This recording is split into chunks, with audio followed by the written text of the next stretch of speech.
आज की इस डीप डाइव की शुरुआत मैं एक बेहद विवादित और शायद थोड़ा छिड़ाने वाले वक्तव्य से करती हूँ। सच कहूँ तो जब मैंने पहली बार इस स्टेटमेंट को पढ़ा तो मुझे लगा ये किसी का मजाक है। स्टेटमेंट कुछ इस तरह था कि आज के आधुनिक financial apps, digital banking, real time data और एल्गोरिदमिक इन्वेस्टिंग पूरी तरह से बेकार है अगर हम हजारों साल पुरानी फिलॉसफी को ना समझें। मतलब सीरियसली, हम एक ऐसी दुनिया में जी रहे हैं जहां artificial intelligence fraction of a second में मार्केट ट्रेंड एनालाइज कर लेता है, और ये स्रोत कह रहा है कि हमें उन लोगों से फाइनेंस सीखना चाहिए जो मिट्टी के बर्तनों में सिक्के जमा करते थे। ये स्केप्टिसिज्म बिल्कुल जायज़ है और ऑनेस्टली मुझे लगता है कि हर आधुनिक निवेशक को ऐसी बातों पर शक करना भी चाहिए। यहाँ सबसे हैरान करने वाली बात यह है कि हम मॉडर्न इंसान एक सुपीरियॉरिटी कॉम्प्लेक्स के शिकार हैं। एकदम, क्योंकि हमारे स्मार्टफोन्स में पूरी दुनिया की स्टॉक मार्केट्स का एक्सेस है ना। वही तो हमें लगता है क्योंकि हमारे पास स्क्रीन पर चमकते हुए कैंडलस्टिक चार्ट्स और कॉम्प्लेक्स एल्गोरिदम्स हैं, तो हम उन सभ्यताओं से ज्यादा समझदार हो गए हैं जिन्होंने पैसे का आविष्कार किया था। लेकिन हमारा आज का स्रोत, जिसका नाम है what ancient wisdom teaches us about modern money management, एक बहुत ही गहरी और अनकंफर्टेबल सच्चाई की तरफ इशारा करता है। तो आज का हमारा मिशन यही समझना है कि क्या वाकई प्राचीन सभ्यताओं के नियम आज की अल्ट्रा मॉडर्न फाइनेंशियल स्ट्रैटेजीज के आगे टिक सकते हैं। लेकिन मैं पहले ही क्लियर कर दूं कि मैं यहाँ इन बातों पर आसानी से विश्वास करने वाली नहीं हूँ। मेरे हिसाब से आज का इकोनॉमिक स्ट्रक्चर इतना कॉम्प्लेक्स है कि पुराने नियम शायद ही यहाँ लागू हो पाए। मैं समझ रहा हूँ, लेकिन स्रोत दर्शाता है कि पैसा मैनेज करना सिर्फ टेक्नोलॉजी या मैथ तक सीमित नहीं है। ये पूरा खेल ह्यूमन साइकोलॉजी और रिस्क मैनेजमेंट का है। इतिहास की महान सभ्यताओं ने दौलत, जोखिम और आर्थिक संकट को मैनेज करने के लिए ऐसे ढांचे बनाए थे जो ह्यूमन बिहेवियर पर आधारित थे।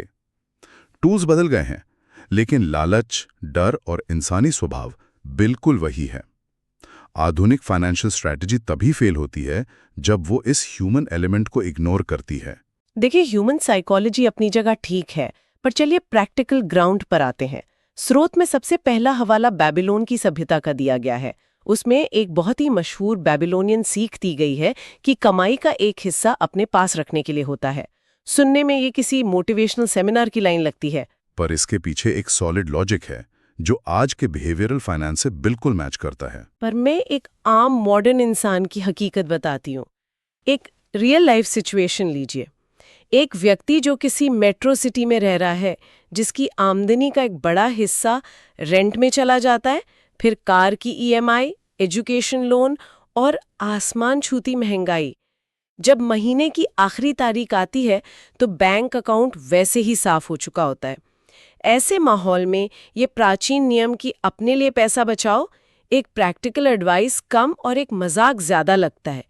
लोग बचाएंगे कहाँ से जब खर्चे इनकम से ज्यादा हैं? ये एक बहुत ही सॉलिड काउंटर आर्ग्यूमेंट है और आज के दौर की सबसे बड़ी सच्चाई भी। महंगाई और हाई कॉस्ट ऑफ लिविंग सच में एक मैसिव हर्डल है। लेकिन यहाँ स्रोत जिसमें एंशिएंट विजडम की बात कर रहा है वो बचे हुए पैसे को जमा करने के बारे में नहीं है। तो फिर किस बारे में है? बिना बचाए जमा कैसे होगा? बेबीलोन के लोगों ने इस नियम को तब नहीं बनाया था जब उनके पास ऐशो आराम के बाद ढेर सारा पैसा बच जाता था। उन्होंने इसको एक ऐसी आदत के रूप में विकसित किया था जो सर्वाइव करने और वेल्थ बिल्ड करने के लिए जरूरी थी। स्रोत इसको आधुनिक बिहेवियरल फाइनेंस की भाषा में पे योरसेल्फ फर्स्ट प्रिंसिपल कहता है। यानी सैलरी आते ही सबसे पहले खुद को पे करना। बिल्कुल। इसका मतलब ये नहीं है कि महीने के आखिर में सारे बिल्स पे करने के बाद जो बचेगा उसे बचाया जाएगा, क्योंकि हकीकत यह है कि ह्यूमन नेचर ऐसा है कि हमेशा एक्सपेंसेस इनकम के बराबर आकर खड़े हो जाते हैं। इसे पार्किंसंस लॉ कहते हैं। इस प्राचीन नियम का कोर ये है कि जैसे ही आमदनी आए सबसे पहले बिना कुछ सोचे अपना हिस्सा अलग कर लिया जाए। पर एक सेकेंड रुकिए, मैं यहाँ थोड़ा पुशबैक दूंगी। अगर रेंट और ईएमआईज फिक्स्ड हैं और कोई आते ही 10% पैसा अलग कर दे तो महीने के आखिर में उसके चेक्स बाउंस नहीं होंगे। ये प्रैक्टिकली डिजास्टर जैसा साउंड करता है। यहीं पर स्रोत एक बेहद रोचक पॉइंट उठाता है। स्रोत के मुताबिक जब कोई अपनी इनकम का एक हिस्सा ऑटोमेट कर देता है कि वो अकाउंट में आए बिना ही किसी और जगह निवेश हो जाए, तो शुरुआती 1 या 2 महीने जरूर तकलीफ होती है। हाँ, तकलीफ तो होगी ही अगर पैसा कम पड़ जाए। पर यहाँ इंसानी दिमाग का एक और फीचर एक्टिवेट होता है और वो है अडेप्टेबिलिटी। जब पैसा सामने अकाउंट में दिखता ही नहीं तो दिमाग उसको अवेलेबल बजट का हिस्सा ही नहीं मानता। लोग अपने बचे हुए 90% आमदनी में अपना लाइफस्टाइल एडजस्ट करना शुरू कर देते हैं। फालतू के सब्सक्रिप्शंस कैंसिल हो जाते हैं और वीकेंड के खर्चे ऑप्टिमाइज हो जाते हैं। स्रोत यहां तक क्लेम करता है कि आधुनिक फाइनेंस का सबसे बड़ा आविष्कार एआई नहीं, बल्कि ऑटो डेबिट्स और एसआईपीज हैं, क्योंकि ये सीधे तौर पर इस बैबिलोनियन फिलॉसफी पर काम करते हैं। ओके, तो टेक्नोलॉजी एक्चुअली इस पुराने नियम को एग्जीक्यूट करने का जरिया बन रही है। ये पॉइंट मैं मान सकती हूँ। फोर्स्ड स्केर्सिटी क्रिएट करके इंसान को अपने बजट को टाइट रखने पर मजबूर करना। चलिए, ये तो बात हुई बचाने की। सही कहा।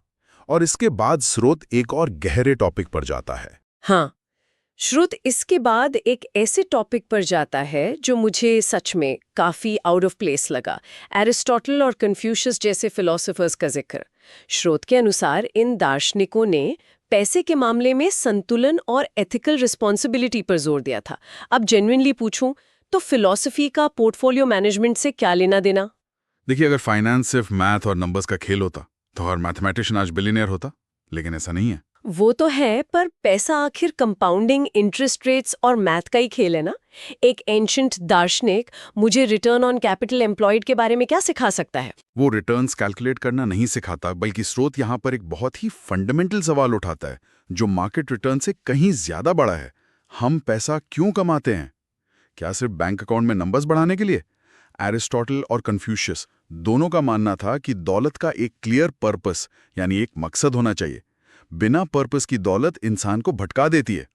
अगर हम इसको आज के आधुनिक फाइनेंशियल प्लानिंग से जोड़ें तो इसके पीछे का मनोवैज्ञानिक प्रभाव क्लियर हो जाता है। मनोवैज्ञानिक प्रभाव मतलब? मैं चाहूंगी कि हम इसे एक दूसरी रियल लाइफ सिचुएशन से समझें, क्योंकि पर्पस होने या ना होने से किसी के इंडेक्स फंड के रिटर्न पर तो कोई असर पड़ने वाला नहीं है। मार्केट तो सबके लिए सेम है। मार्केट सेम है, पर मार्केट में टिका रहना सेम नहीं है।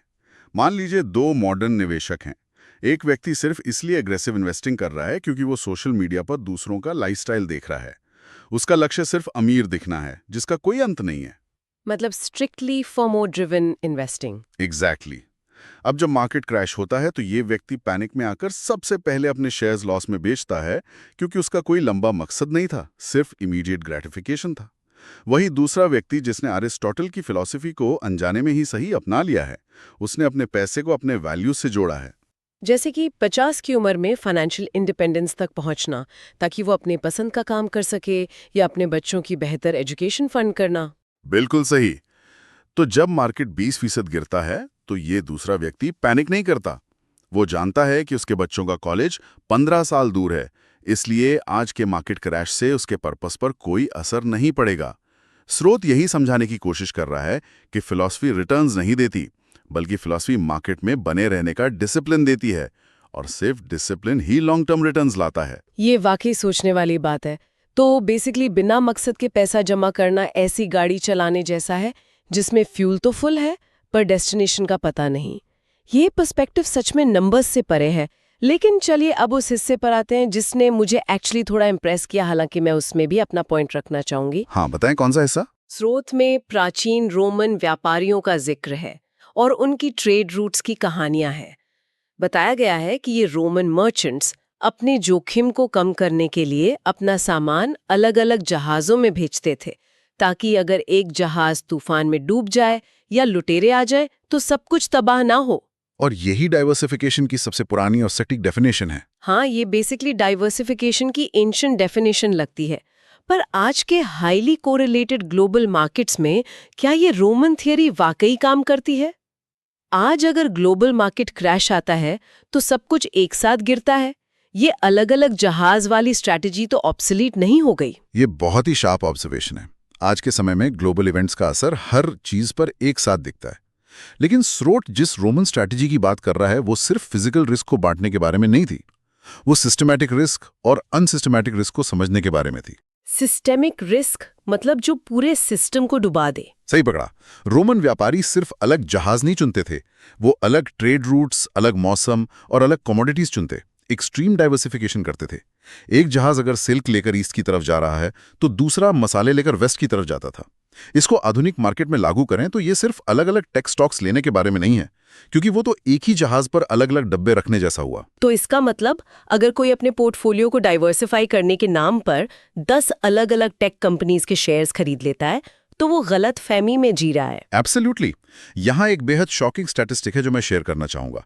हैरानी की बात यह है कि लगभग 80% आम निवेशकों का पैसा सिर्फ एक ही सेक्टर या कुछ चुनी हुई कंपनियों में ही कॉन्सेंट्रेटेड होता है।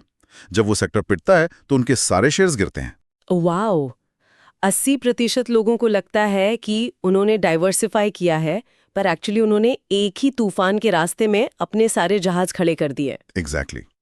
स्रोत ये बताता है कि सही अप्रोच वही पुरानी है जिसे आज एसेट एलोकेशन कहते हैं।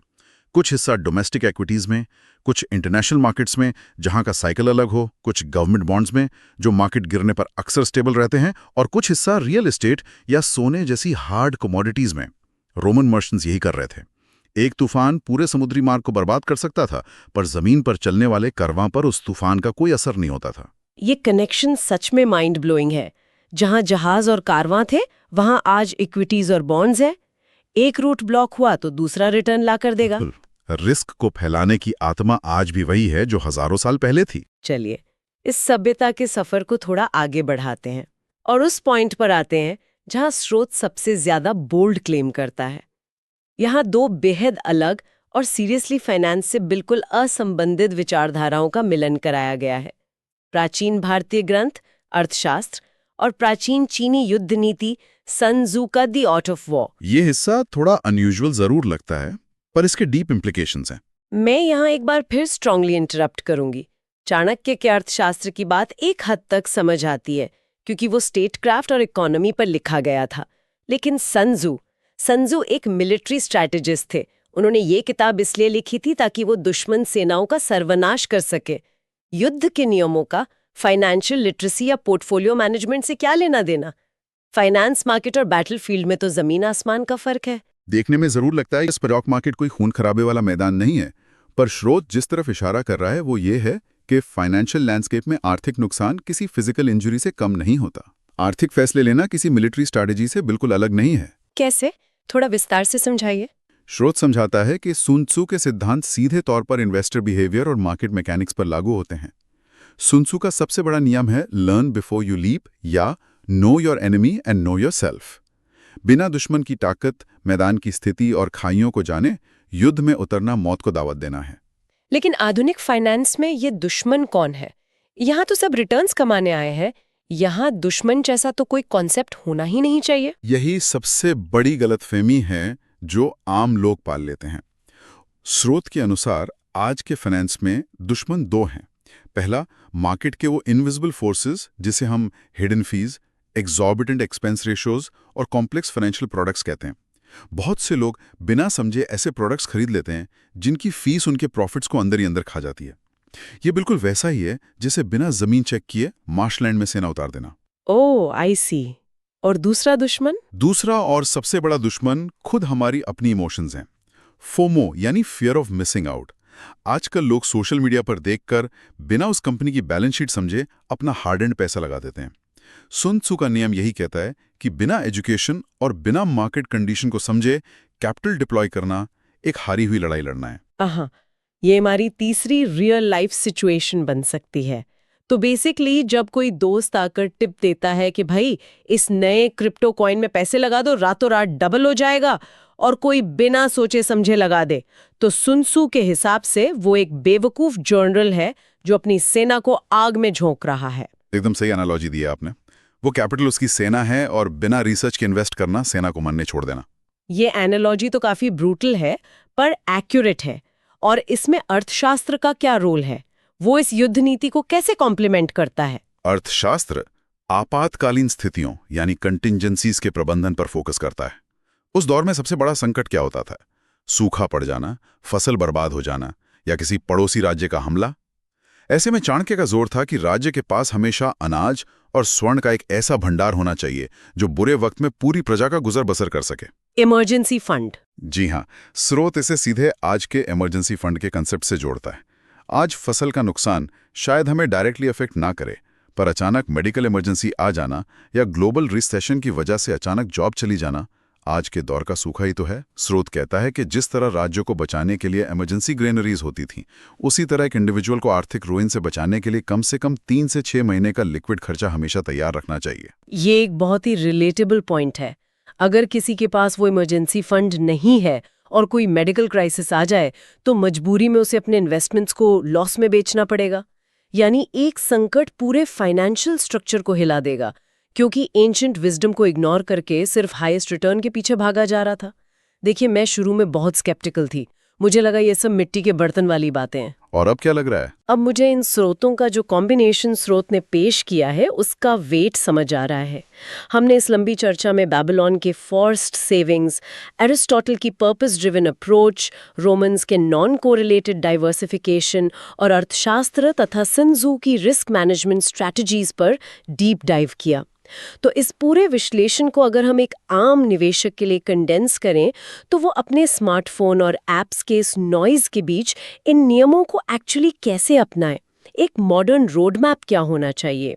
स्रोत इस पूरी हिस्टोरिकल जर्नी को एक बेहद प्रैक्टिकल फ्रेमवर्क में बदल देता है, जिसे हम future ready modern financial framework कह सकते हैं। ये ऐसी चीजें हैं जो कल सुबह से इंप्लीमेंट की जा सकती हैं। सबसे पहले एक पॉज लेना और तय करना कि पैसा क्यों जमा किया जा रहा है। वो वैल्यूज और मकसद तय करना, ताकि कल को मार्केट की वॉलेटिलिटी डरा ना सके। राइट, पर्पस डिफाइंड होना चाहिए। तनी का 10 या 20% हिस्सा ऑटोमेटिकली इन्वेस्टमेंट पोर्टफोलियो में चला जाना चाहिए, ताकि दिमाग उस बचे हुए पैसे में सर्वाइव करना सीख ले। बेबीलोन का पे योरसेल्फ फर्स्ट, गॉट इट। तीसरी चीज, अपने पोर्टफोलियो को डीपली डाइवर्सिफाई करना। सिर्फ अलग अलग कंपनीज नहीं, बल्कि अलग अलग एसेट क्लासेस चुनकर अपने ट्रेड रूट्स को सुरक्षित करना।